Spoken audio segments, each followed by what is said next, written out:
Hello, Georgia McGovern team. I am excited for another school year. I wanted to take a few moments and review some of our procedures that are most important to us as a school. We had a great year with well-managed schools last year, and I hope we can just continue the trend of helping our students be successful. So I want to review a few of those procedures. And just a reminder, we want to see everybody on board with these procedures because if we can create an atmosphere that's predictable, then students can learn how to participate in that atmosphere and be successful at our school. So first, let's just review a few of the essential procedures. And when I say essential, these really aren't up for negotiation. We would expect them to happen in every classroom, in the hallways, things like that. So the foundation of well-managed school consists of strong procedures and expectations, and then we go into correcting and teaching and things like that after that. The first thing I want to highlight is our Eagle expectations right here. We have 4 expectations or 4 school rules. The first one is keep your backpacks in your locker. The second one is that your cell phones are off and put away. The third one is that you use your Chromebook bag, and the fourth one is that you keep headphones put away until given permission to use. So let me just highlight a couple things with those. First, I want to highlight the backpacks. The best way to enforce the backpack is at your door because you know where students have come from, and obviously if they're coming to your room and you're not PE, they don't need your backpack, and so you can take a minute, do the corrective teach, have students get them back to their locker. Sometimes if you're addressing students you don't know in the hallway that are just walking, they may be going to PE and things like that, but the door is the best place to address some of these. Cell phones off and put away. Again, put away for us could be in your pocket, things like that. The main thing is we're going to take a cell phone primarily if it's being used in class or if it's going off and disrupting the class. We just want to emphasize again, it's not about busting kids, it's about teaching kids proper cell phone etiquette and helping them out with that. Chromebook bags, Chromebooks get busted up all the time, so we want to help protect those, keep students from having to pay money that probably their families are going to have a difficult time coming up with. And then the headphones, obviously headphones are used throughout the school day and students need them. It's pretty simple. We would just ask students to keep them in their pockets and put away until you would ask them to use them. When you do these Eagle expectations, it's important that you highlight these to the students right away and that you come back to them often. I would provide some sort of insight on how these expectations are providing some benefit to the self or benefit to others. And it's important that every teacher in our school enforces these Eagle expectations. Now to some of the procedures that are very important for us to enforce. I'm not going to go through each of these, but I'm going to just point them out and just say these are procedures you're going to want to make sure your students know, that you practice with them, that you continue, come back and review. The first is the alternative plan. You can see what the alternative plan looks like. That's for when you have to do something, there's a distraction. Maybe it's the chubby assistant principal at your door. Maybe it's a phone call, and you're just in a place where you need to give some students some direction so that your room's under control. This is our alternative plan for that. It's SOAR, to rise above the distraction. A couple tips with that. Obviously, if you're doing really strong instruction where it's not lecture, you probably don't need to implement SOAR. What you can simply do is just make sure the students are doing their work, keep them going on what they're doing, and then get to what you're doing. The other thing I would say with that alternative plan is remember with well-managed school, the first thing we always want to do is get our classroom under control before we address the distraction. So if I'm at your door or another principal's at your door, let us wait a few minutes till you can get your room rolling and under control. Same goes if you have a student that's being naughty. Feel free to get your classroom under control, make sure it's rolling, make sure it's doing what you're doing before you address that student. Addressing that student 30, 40, 50 seconds later is not going to hurt anything, and you'll feel a lot better if your classroom's going. We do have both entrance and exit procedures. We really want to make sure students can predict what it looks like to walk into a room and what it looks like to walk out of the room. So these should be implemented in your classroom. If you don't have the large laminated posters, we have more of those. Please come get some from me. If yours is just beat up and you had them last year, if you're new to the school, we have more of those posters. But these, we want to see every classroom look like this when students come in. We believe that they're very clear, but they also give you an opportunity. They give you an opportunity to basically personalize them, because you can decide what the bell ringer looks like or what the task that students work on right away when they come in your room. In one room, it might be that there's a bell ringer on the smartboard, and students look up and do that. In another room, it might be that they come in and they automatically journal or something like that. But basically, that these procedures are followed so that students have a predictable way of entering into a classroom. Um, Here's a few other procedures that are just essential for us. One is permission to leave. Um, Students need to know when they can ask for permission to leave. We don't believe you have a right to leave the room anytime you want or go to the bathroom anytime you want, although we're going to help you be comfortable and all those things. So here's just a skill they need to know and a procedure. Number one, they shouldn't leave your room if they don't have an assignment notebook.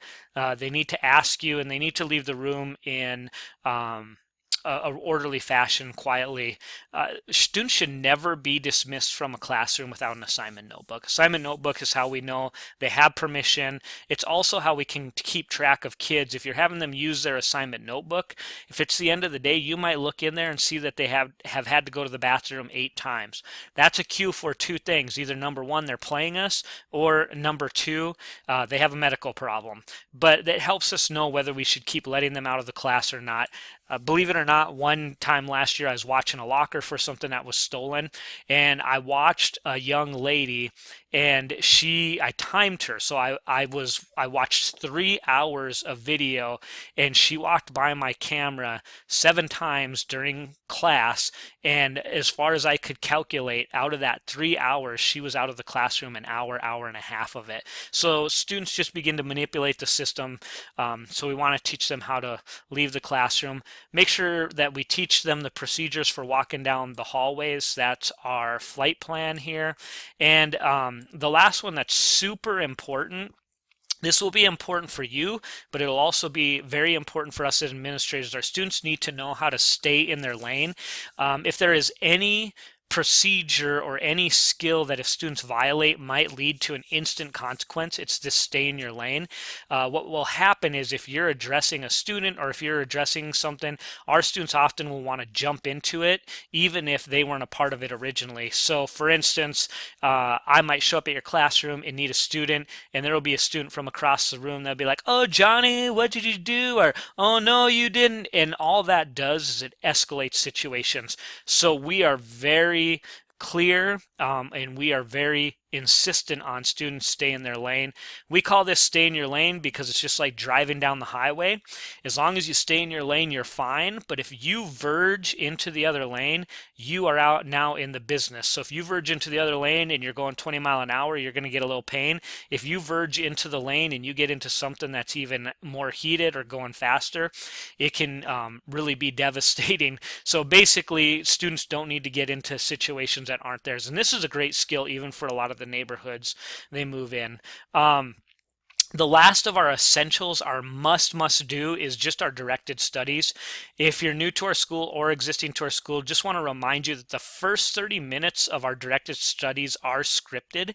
And so we would ask students to do silent reading for 15 minutes of that time. And we would also ask that they participate in some math. We call it math software. Most of them will participate in Math Excel, but some of them it might be Fast Math or other things for the next 15 minutes. And then that will give them 20 minutes to work on homework. Now, we do realize that you can make a decision as a teacher when you know students actually have a lot of work to adapt that, but that shouldn't be very often. For the most part, 15 minutes of reading, 15 minutes of math need to happen every directed study. Students shouldn't check out during that time. You need to also consider some procedures inside of your classroom for how the students are going to check out, and you're going to keep track of that. And number two, to how many can check out. There's no reason that 5 students need to be roaming around the school from every directed studies during that time. Lastly, to finish up here, I want to highlight just some other things to consider. One is consider how you can be greeting students when they come into your classroom, how you've set up your systems that allow you to be out in the hallway greeting your students. If students get greeted when they enter every classroom and leave every classroom, we've ensured that every student in our school has been greeted 18 times by adults. And I think that's a pretty powerful thing of creating a great climate. Chromebooks, you're going to want to consider what procedures you have in place and what the systems look like for students to manage their Chromebooks when they aren't using them. Students will come in your room, open that Chromebook, and begin to play unless you have some system in place. So you have to have some system in place of what they do, where they put their Chromebook, how they handle that Chromebook, so that when you don't need them using it, that your room isn't just a video arcade. These are more tips. If you have students that are in your room just before the lunch period, you may want to review the lunchroom flight plan for entering the lunchroom. You may want to teach that to students before you dismiss them before the lunch bell.